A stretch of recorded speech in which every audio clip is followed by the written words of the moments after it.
Welcome to Ecologic for the month of September. What a great time of the year. The trees are just starting to turn. The cypress is going to turn red in a couple of weeks. What a great photo opportunity. And we are fortunate to have with us tonight Dr. Barry Ancelet, one of the founders of Festival Acadiens de Creole, 40th year anniversary. Barry, share with us that great history and the importance it is to Acadiana. Yeah, I know this program is about ecology, but there's such a thing, I think, as cultural ecology too. We were kind of concerned back 40 years ago that our some of our cultural expressions might be fading, and when we took a look around, there weren't a whole lot of young people playing this music, and so we wanted to call attention to the value of it. We wanted to let people know that it was important and it had value to us, and A uniqueness. yeah. And one of the reasons why we got that message we were interested in doing that was Dewey Balfa. Dewey Balfa was a musician from around Basile area, and in 1964, he had been interviewed by Ralph Renzler, who was working for the Newport Folk Festival back then, and he was one of many. He interviewed the Londreneau cousins and Boisec and Canray, and the Balfa brothers and Austin Pete and a few, some of the well-known names back then, Nathan Abshire. And they invited some Cajun musicians to play 1964 Newport Folk Festival, and Dewey Balfa was among them. Now, an interesting fact in that story is that he was a last-minute replacement on guitar. Dewey was a well-known fiddler, but the guitar player, Wallace LaFleur, didn't want to get on a plane. He was afraid to get on a plane. So Dewey joined Gladys Thibodeau and Viness Lejeune that year at the Newport Folk Festival, and they found themselves playing alongside, people like Joan Baez and Bob Dylan and Wow. Peter, Paul and Mary and Buffy St. Marie and all these, these well-known American folk musicians, as well as, some more vernacular musicians like Tommy Jarrell and Bob Wills and those kinds of people. And Dewey said that when they started playing they were introduced the first time, they started playing the first song. About halfway through the song, they looked at each other and they were thinking, man, we must really stink, because nobody was dancing. But they had never played for a concert. They didn't know what that, they had never done that. After the first song ended, when they ended the first song, everybody burst into applause. And they looked at each other again and said, what was that? Never heard applause. Nobody ever applauded in a dance hall. You dance, right? Right. You waited for the next song. Yes, yeah, you just went, you escorted your lady back to the table, Yeah, and she right. waited for another. Well, Dewey realized, they all did, but Dewey especially realized that this was an important message to bring home, because right around that same time, 1964, there were a lot of people who thought Cajun music was an embarrassment, just like Cajun culture in general. The language and everything, sort of embarrassed about it. It's not something you bragged about at school. Bilingualism was some type of backwards thing. Or a problem, Somebody was very misinformed. Yeah. So he got this idea that he wanted, the way he put it beautifully. He said, I wanted to bring home the echo of that applause that we had received there, just because people here needed to understand that our music and our culture were appreciated in a place like Newport. Wow. And he worked on it for 10 years with Ralph Renzler. He got invited to a lot of other places. Other musicians started going too. And it took 10 years, but 10 years later, in 1974, we had an opportunity.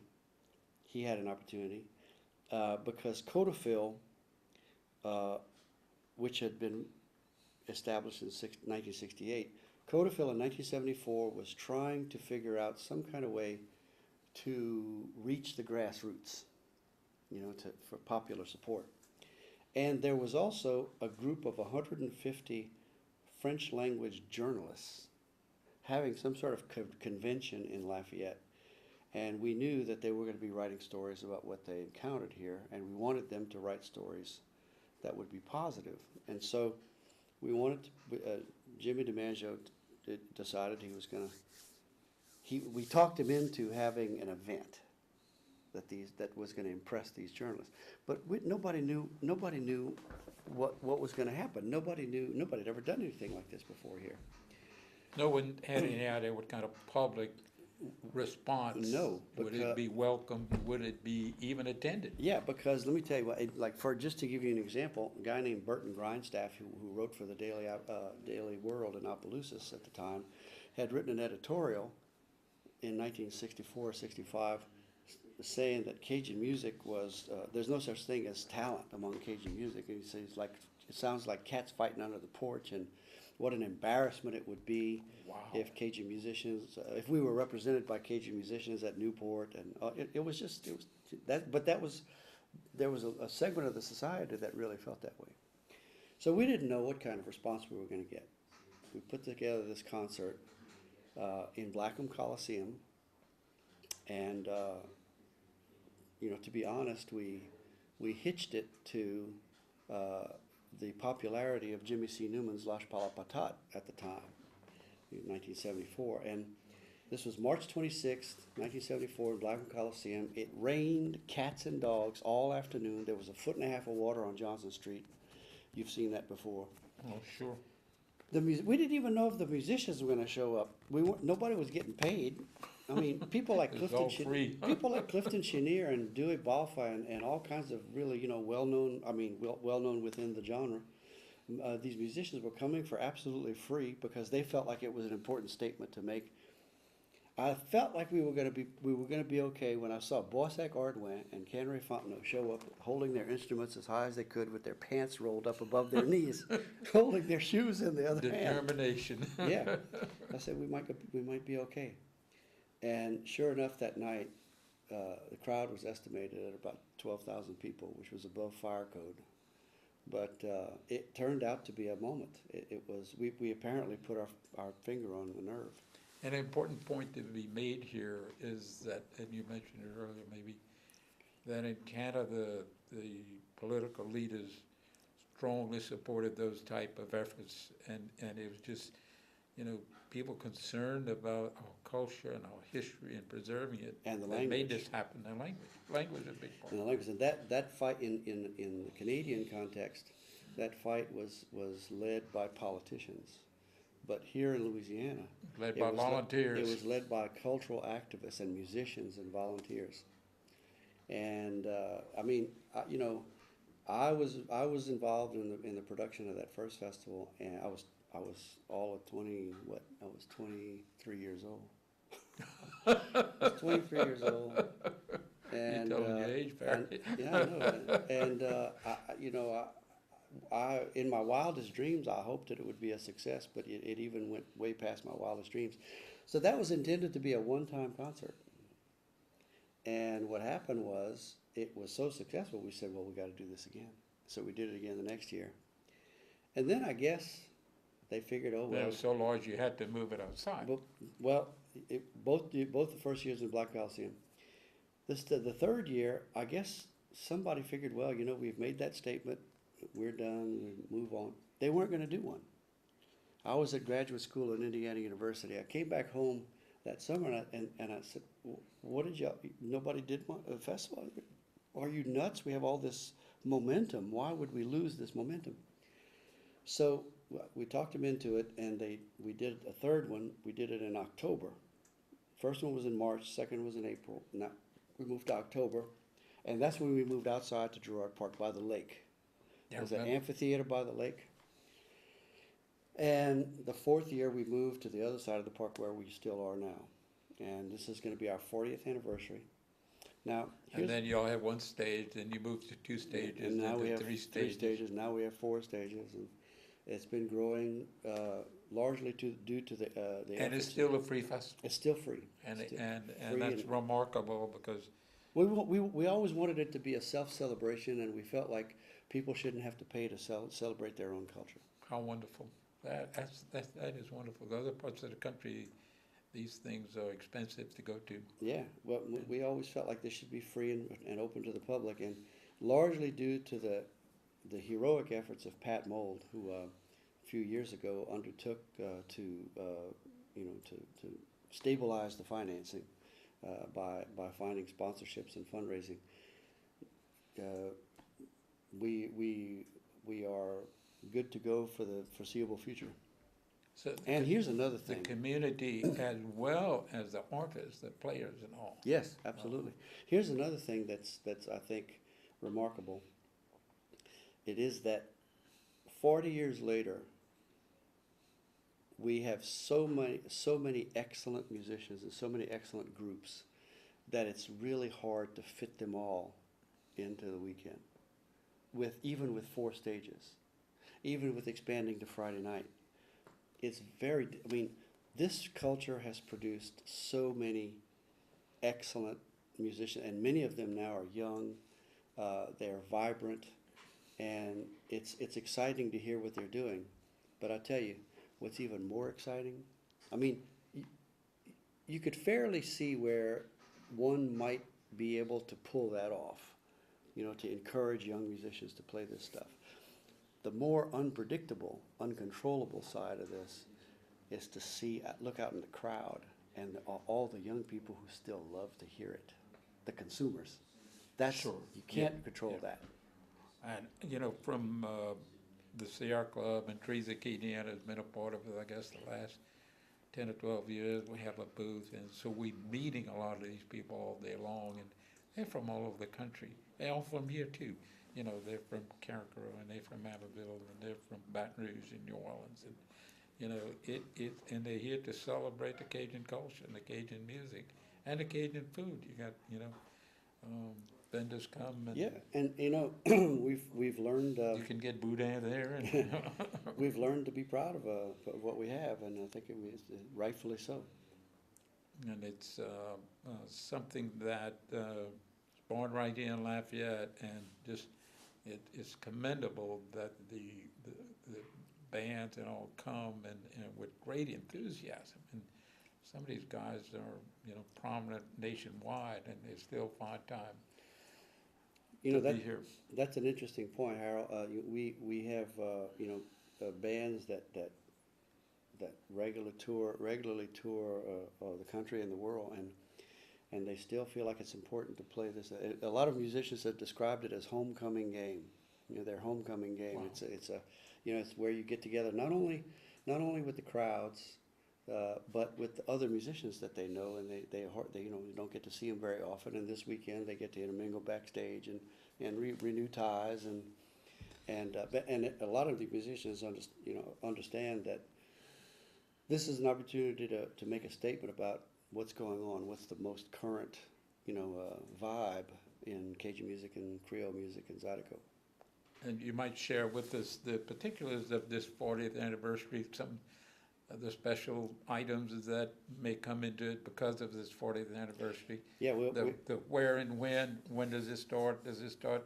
Well, we're going to start, the festival itself starts Friday night, the 10th, Okay. and it's going to be the 11th and 12th, the Saturday and Sunday as well. But we also, to celebrate the anniversaries, we're going to have a conference on Thursday, the Thursday before, during the day at Hamilton Hall and UL campus, open to the public, and we're going to be discussing the festival and the role of the festival and the anniversary and so the efforts that went into the first ones and what impact it's had on our culture. And that's going to be on Thursday, and then Thursday night. Where is this again, Barry? Hamilton Hall. On Hamilton, okay. On UL Yeah. campus, open to the public. Great. And then Thursday And night. the time. It's all day long. It's going to start Oh, around great, 9, okay. and all morning and all afternoon. And then Thursday night, we're going to have a special concert, which is going to focus on another anniversary. This is the 40th anniversary of our festival, Right. the 50th anniversary of that first performance in '64 at Newport, but it's the 80th anniversary of the field trip of Alan and John Lomax, who came through working for the Library of Congress in 1934.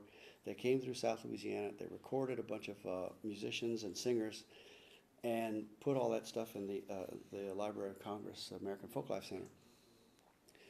We found out through Ralph Rensler that this stuff was in the Library of Congress. I went up there, talked him into giving me copies of everything, brought them back home to UL, and then made copies and brought them back home to the descendants and the people who had performed for the Lomaxes in '34. But we also made those recordings available to musicians, and today there are dozens and dozens of songs that were first recorded by Lomax in '34 that have been recycled.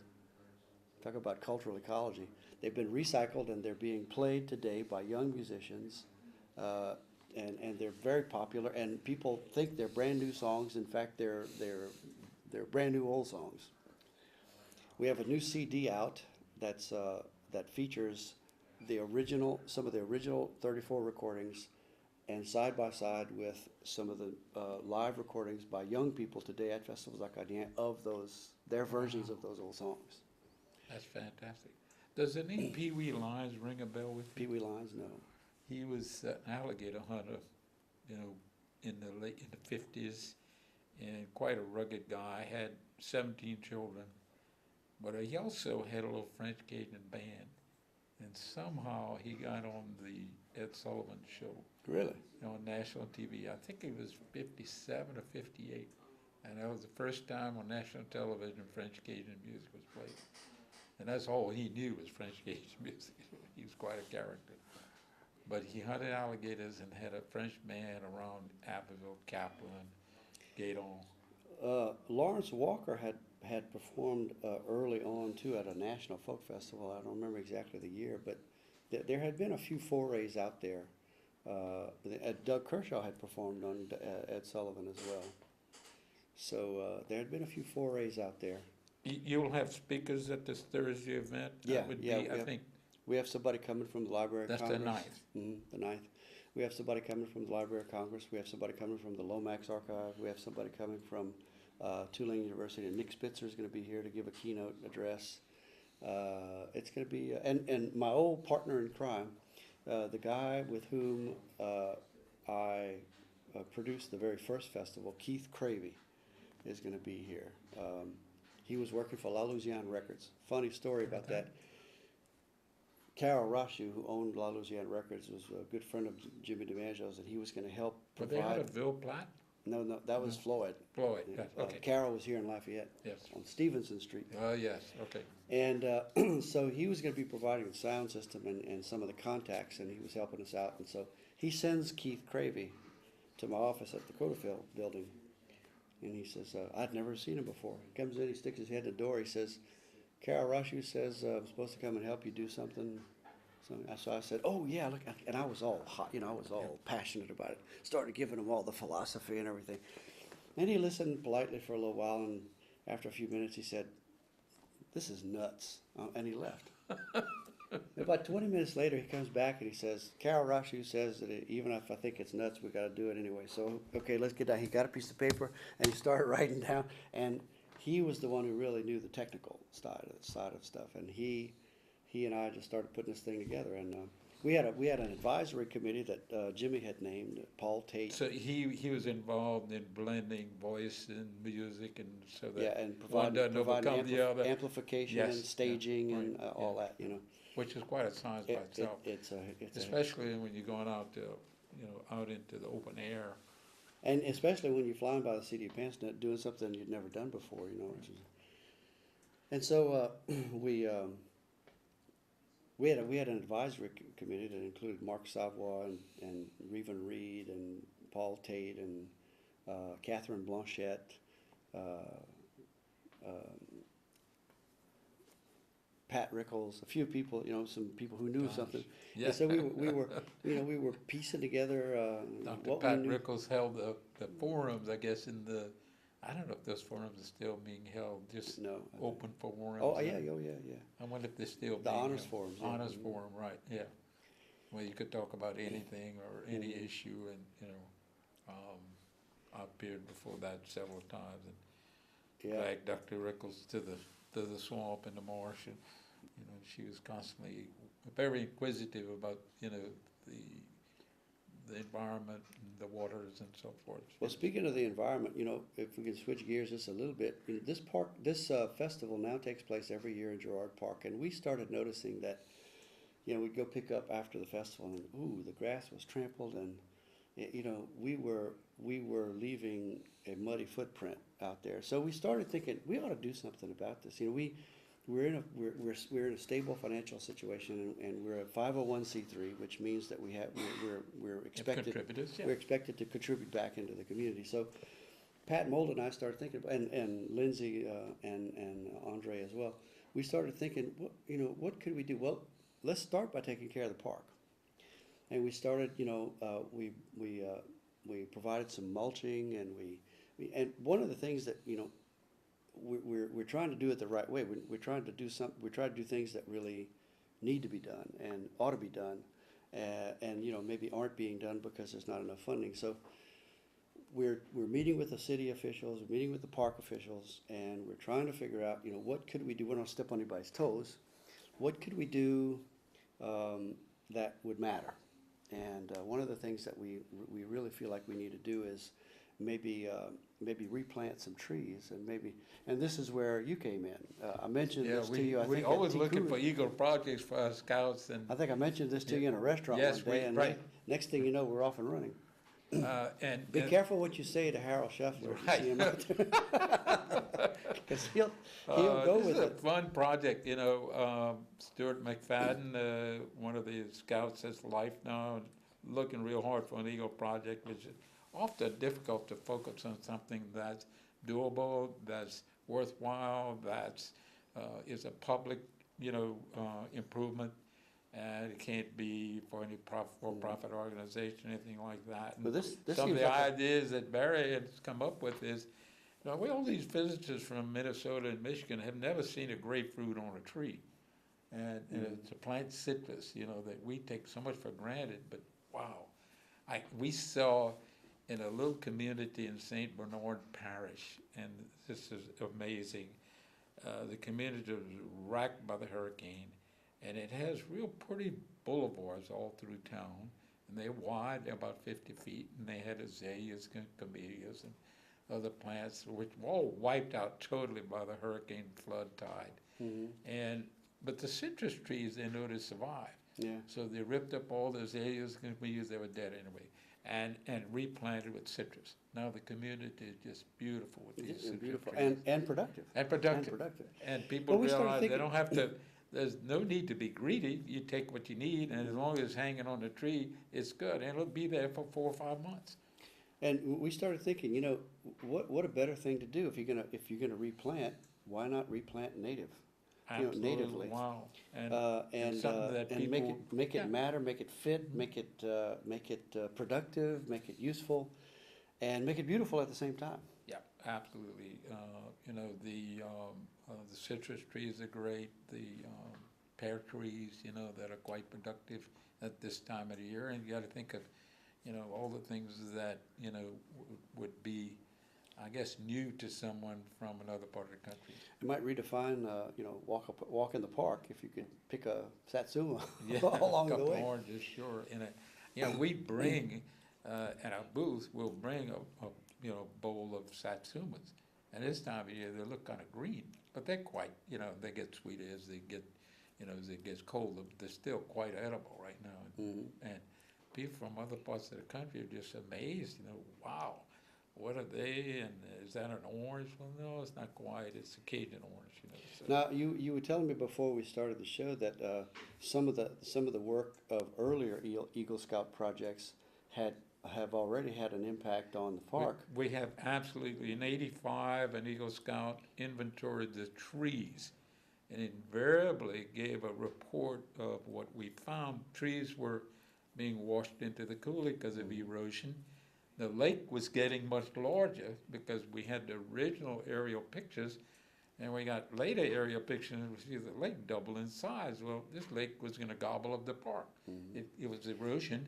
And then there was that coulee that went through the park, Coulee went through and it fell which apart. wasn't the safest thing to have in a park. Yeah, because it was cliff sides, you know, kids Right. could fall off and they'd drop 5 or 6 feet. And So I don't know if any of you watching out there remember early years at the park behind the festival stage, there was that bridge that went across that coulee.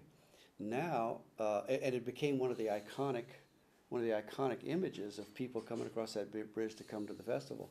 The bridge is no longer there because now there's a swale, a gentle they swale. covered with culverts, Mhm. and which gave a lot more room in the park and a lot more room to plant, you know. So all this is Absolutely. beautifying the park, and the park is So we've been used. dancing together for years and didn't even Yes, know it. Yeah, absolutely. Yeah. And so then, you know, 17 years later, Second Scout came in and did re-inventory the trees, and it was kind of dramatic to see the change.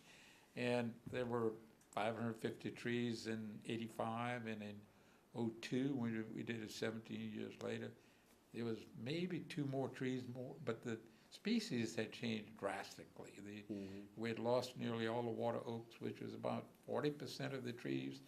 And in the 17 years, all these trees, not all of them, most of them were old trees at or near maturity, and dangerous trees. They had to come out. And that's what the report, you know, so the city realized that, one, they had to pay attention to it because it has a lot of use, and trees that fall on somebody's head was life-threatening, and trees in the playgrounds where all the kids were playing was some of the most dangerous. I could take my pocket knife and stick it all the way in, and it's right under playground equipment. And so every one of these trees had an individual report of condition. And so the city found themselves duty-bound to fix it, you know, because here they had a full-scale report of all 558 trees, that were 30-something different species, and the condition of each tree. And they were listed as dangerous, need to be removed. And the Scouts had the support of Dr. Paul Orr, who was the state's arborist. So, you know, this was a credible report. And so, you know, it's a great opportunity for the Scouts to, you know, get involved and make the community better, make the park better, make it more hospitable and friendly for people visiting, especially during festival. So Well, that's we- kind of the focus, is to what do we have that really is at its peak, or, you know, is beginning, that the visitors can share with us. So I Well, we- commend you for bringing up the idea, and Well, the we are- Scout is, We're and very, this, we have the funds to make this happen. we're So very excited about it, and we have some funds to help it make it happen too. We're very excited about this. all we have to do is drag the city along with us. We're very excited about this because we feel a responsibility for, you know, our home for a weekend during the year. And, you know, the last thing we would want to do is ruin our own venue. We want to try to take care of it, not only for our weekend, but for the whole year. You know, Sure. it's a beautiful Yeah, park. it- It's absolutely. a lot of wonderful things happen there. Plant a and, few muscadine vines and, you know, to, you know, probably add some more live oaks, and maybe a few azaleas can be used, and do a real good planting. And fortunately with the Scouts, we often have the volunteer help of arborists and landscape people who, you know, are very anxious to help a Scout make eco and also help the community. So a lot of volunteer effort, I think, will come to bear, and I hope the city we can drag along with us. well, on we this. are happy partners. Fantastic. We're really looking forward to it. That's, You never lose when you hit yourself to an Eagle Scout project. that's for sure. I mean, we've had, gosh, those guys have done some great things in the community. And, you know, in some projects, you kind of scratch your head and wonder, you know, why they do it. But anyway, that's one of the leadership roles that a youngster has to go through to make the rank of Eagle. And often it's very beneficial to the community. Often it might involve his church, it might involve his school, you know, or different aspects of the community, but it has to be beneficial to the community. Mhm. So we we're looking at the 9th, 10th, 11th, and 12th. The 9th will be I guess you would call it a conference starting at 9 o'clock in Hamilton Hall, Mhm. right across from Wisdom Chapel, I think it is. Hamilton Hall is down McKinley. Okay. Um, Oh, and- yes, yeah. where Griff Blakewood's office was? Yeah, Hamilton Yeah, Hall. old Hamilton School. Yeah. Is that on Old the first Hamilton floor? School. Yeah, uh-huh. On the first There's a floor. little auditorium in there, we're gonna have it in there, Right, and then the okay. nighttime concert is, I think, gonna be in Angers, but you might wanna check, make sure of that. Okay. And it's gonna feature two groups, Beausoleil and Is that one free also? Feu Follet. Is that one free also? Yeah. No, the concert may be, there may be a charge for the concert, but it's nominal. It's mostly to make sure that the people who are there really want to be there. Sure. And And that's gonna and be, it's gonna, again, it's gonna feature that connection between that 1934 oh, wow. collection and today. It's gonna feature musicians playing new versions of those old songs. I tell you, I get the free songs when I think about it. It's the fact that this stuff is still alive and vibrant in our community is That's a nothing short tribute of to you miracle. guys who had enough sense to celebrate it and put it together in a festival, and I tell you, It's- Harold, when I went to the Library of Congress, and guys, it was 11 7-inch reels of tape. I came back with them. We put them on tape recorder. That was the only way to listen to it back then. Michael Doucet of Beausoleil and I, we graduated from high school together, Oh, wow. 1969 at Cathedral. Been knowing each other forever. We put earphones and we were listening to this stuff, and in the middle of the second song, we both looked at each other, and one of us said, "We're gonna have to rethink everything we thought we knew." Wow. It added a whole dimension to the origins and history of Cajun music and Creole music that nobody knew about. That we were only finding out about it for the first time then. and It was- this was the music that was handed down from father to son. Absolutely. There was no, Now here's something interesting too. Alan Lomax and his father John were coming through here in 1934. They recorded in Delcom and New Iberia. It's pretty obvious they were going down the old Spanish Trail. They were going down Highway 90. yeah, They recorded in Delcom, New Iberia, Lafayette, Rain, Crowley. You know, they were going. They took a few field trips up Jennings. They recorded in Jennings. They took a few Spurs. But while they were in Lafayette, they paid a courtesy visit to President Stevens of SLII, university, sure. the university in 1934, and they recorded him singing 3 songs. wow. It's the only known recording of his voice. Dr. Stevens. And he was Dr. responsible Stevens. for planting oak trees. He was responsible for planting oak trees all over campus. Wow. And he sang 3 songs, 2 of them in French. How wonderful. Isn't that something? And I was. So we're challenging Dr. Savoy to come and give an opening statement at one of these events. Does he speak? And I'm going to play, I'm going to play Stevens singing a song, and I'm going to invite Dr. Savoy to sing a song too. Wonderful. I don't know if he's, What I mean, a I don't care if it's happy wonderful birthday, history. but, huh? Wow, what a wonderful Isn't history. it, this university has had a connection to all of that history since the very beginning. 34, 64. And you 74. part of the university, so. Well, yeah, I was a Codafill aide in 1974, and I got hired at the university in 1977. Now, there's continuous programs, I guess in Eunice, kind of celebrating Cajun music. I did that for 24 years. Is that still going on? Yeah.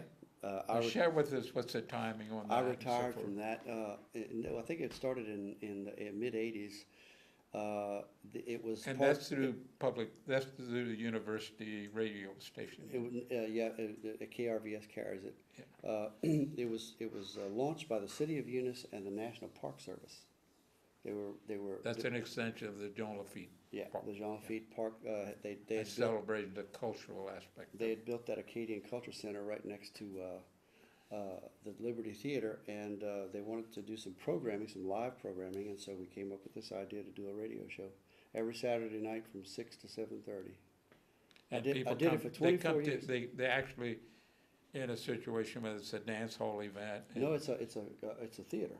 Yeah, So okay. people are sitting, now, people There have is a sort- dance floor. people have improvised the dance floor. It wasn't intended to be a dance Right, floor. okay. As a matter of fact, You it's, can't help but it's want to slight- dance to Cajun music. it's slightly sloped toward the crowd.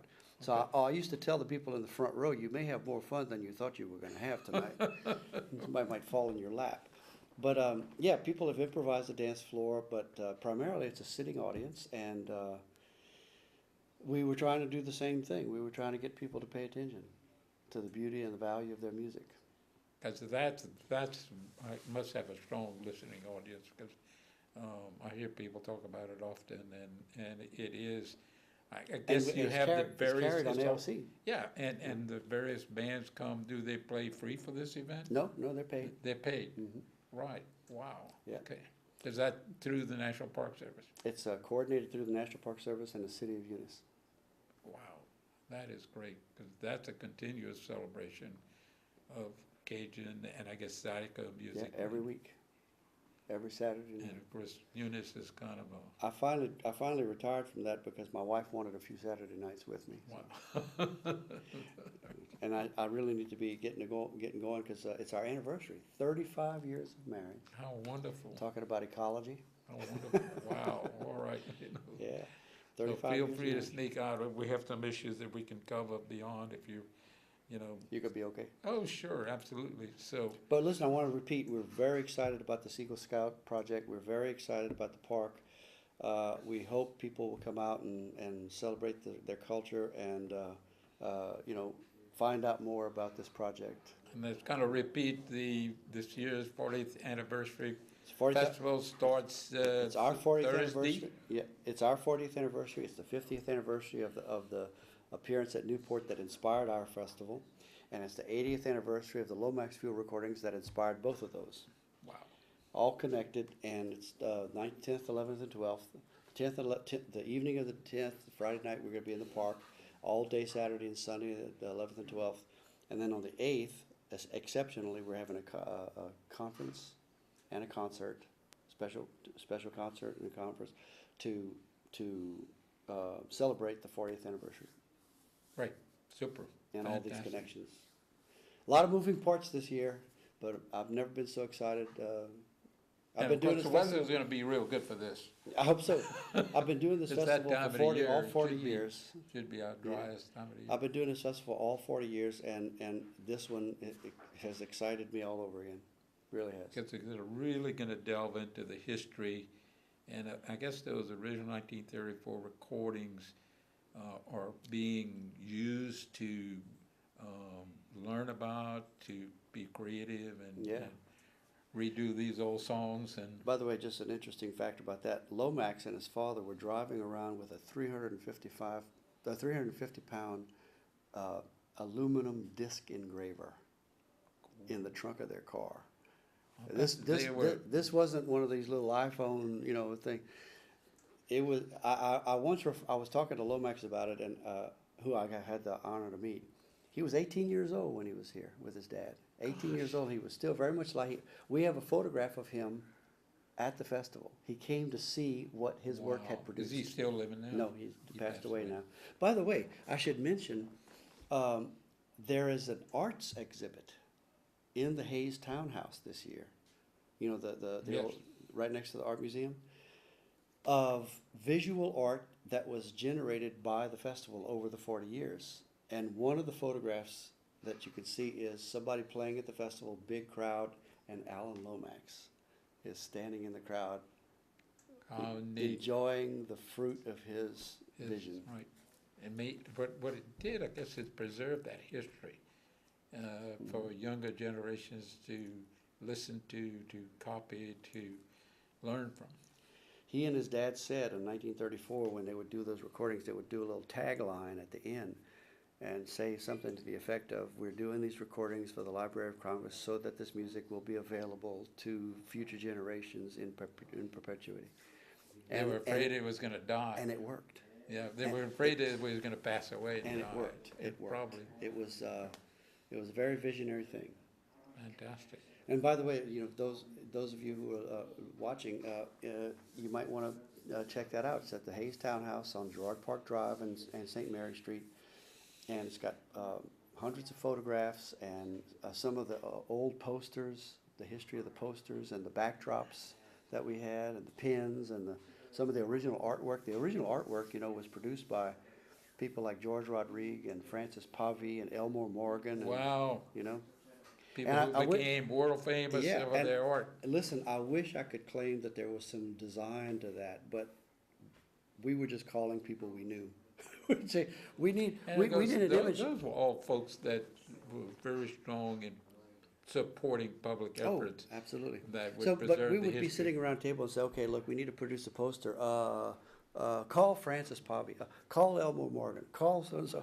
And because of the people we knew to call, we ended up They weren't gonna producing. tell you no. No, and we also we ended up producing a body of visual art that was produced by some of the, you know, the who's who of visual artists in this area. Wow, wow. You know, like look at George Rodrigue, you have the original of his festival drawings, you know. Hmm. Wow.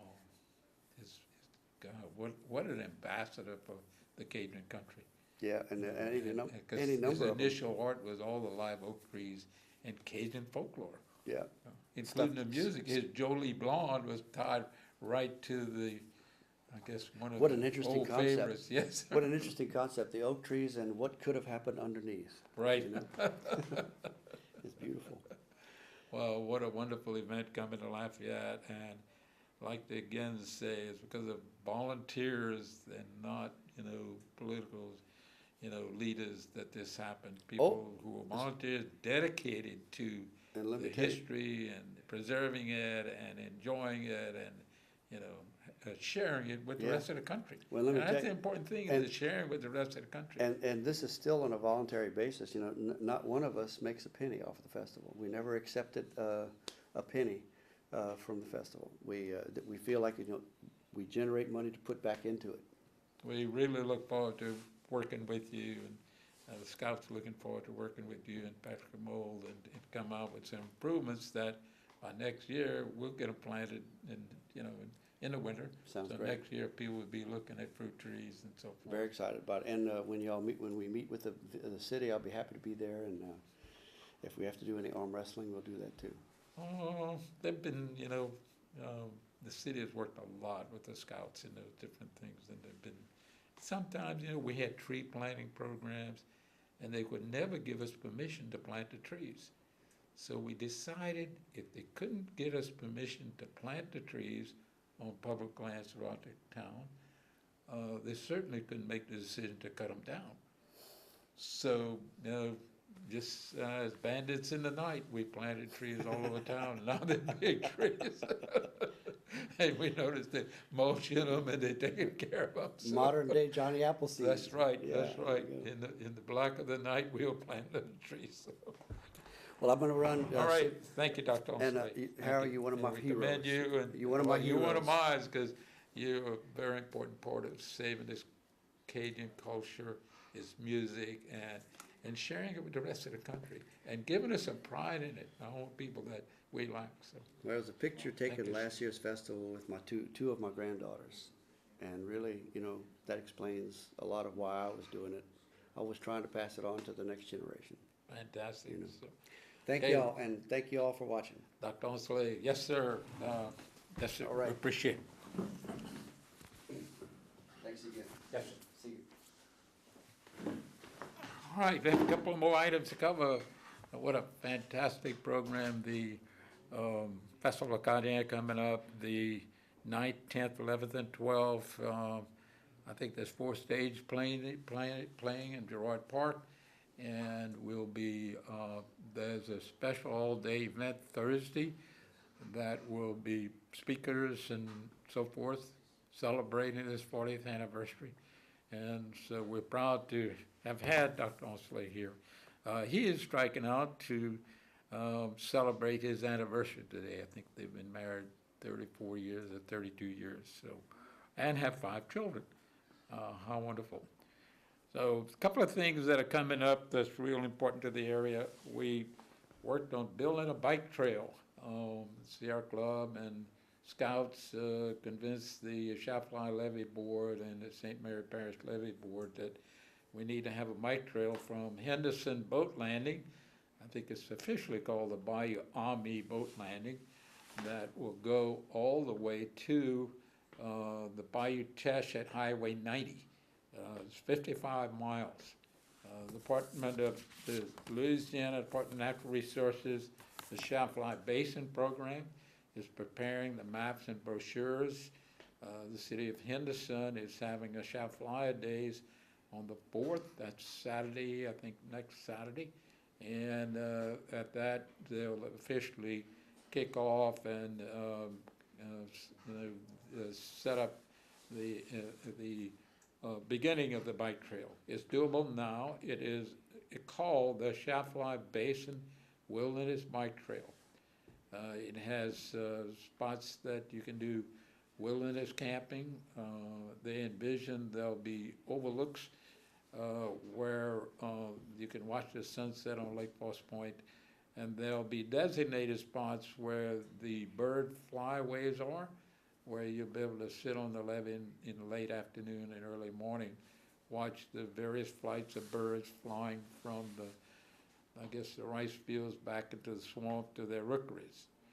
Very exciting thing taking place with that, and it's something that is being done at no cost or very little cost to the public. I guess the brochures will cost something.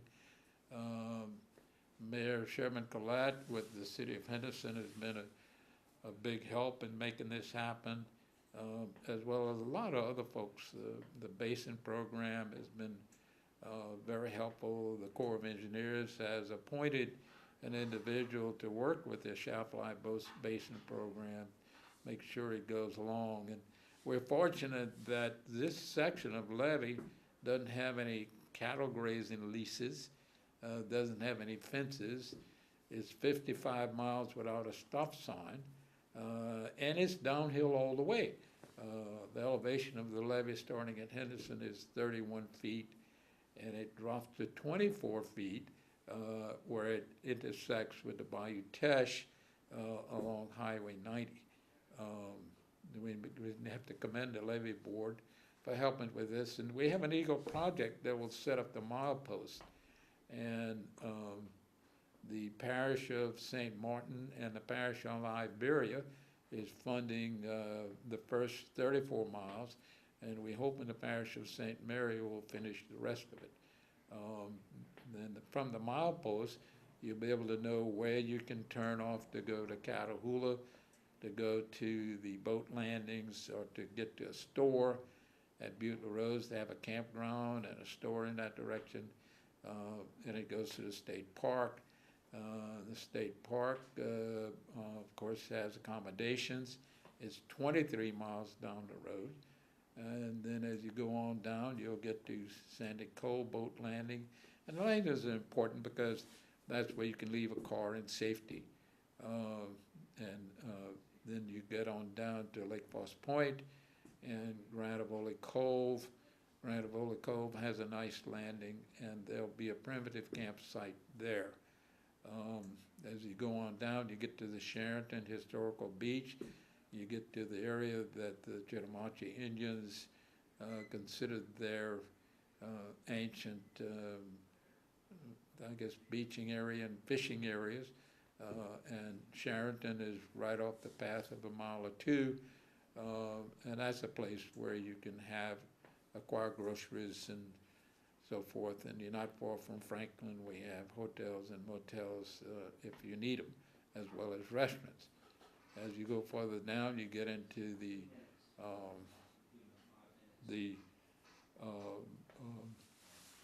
one of the wildlife management areas, and the Takapaw Wildlife Management Area, and then you go on down to the Bayou Teche Federal Reserve, which has a landing and canoe putting point. Of course, canoeing on the Lake Dotree of Lake Foss Point side is absolutely beautiful, and right near the Benoit Landing, there's a put-in point. You can make a beautiful circle trip, as well as at the park, there's put-in points there, and you can paddle into those beautiful forested areas. As you go further south, you'll get to the Rocks Landing and then the Verdonville Landing. And the Verdonville Landing is about 50 miles down the road, and about 3 miles further, you're at the Bayou Teche Lock, where the Bayou Teche is separated from the Wax Lake outlet. So it's been exciting to make that happen. The bikers, I think, are excited about it. The Bayou Teche Preservation Group is wanting to set up a trip that would involve about 80 and 90 mile paddle from Breaux Bridge to the Wax Lake Lock, and then you switch from a kayak, a canoe to a bike, and bike back up to the Henderson Landing. So then the levee board is asking that the top of the levee will be the designated path, and the Corps of Engineers maintains the top with minimum gravel because it's used by the inspectors. The weekly inspection of the levee has to occur, and so that will not be a conflict with the bikers and hikers that would use it. We would hope that this is a way that we can bring people into the basin in a way that doesn't impact in a negative way any of the wildlife or any of the structure of the levee. There's always a concern about driving on the top, because when people drive on the top, they may be in inclement weather where the levee is soft, and four-wheel drive vehicles on trails and everything can and does do damage to the levees. So with the bikers using it, that'll be an important safety reason to keep cars off. And biking has become more and more important to Acadiana. And as a scout leader, I know one of the big worries about taking trips is the safety issue. And we bike on this levee with the scouts, and there's no safer place because, first of all, there's very little traffic on it. Then it's a beautiful trip up there. And of course, it's not for little skinny tire bikes, it's for bikes, mountain type bike tires, and is completely usable. So we're excited about that happening. Some of the other issues, environmental issues, coming about, we're of course dealing with coastal erosion, and that's a very important issue. Lots of money may be coming into that effort, so we're very concerned about that money be wisely spent in preserving what we have left.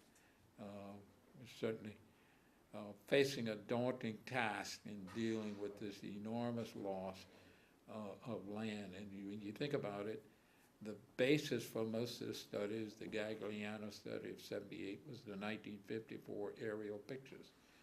And that study was showing that our loss is in the neighborhood of 40,000 acres a year.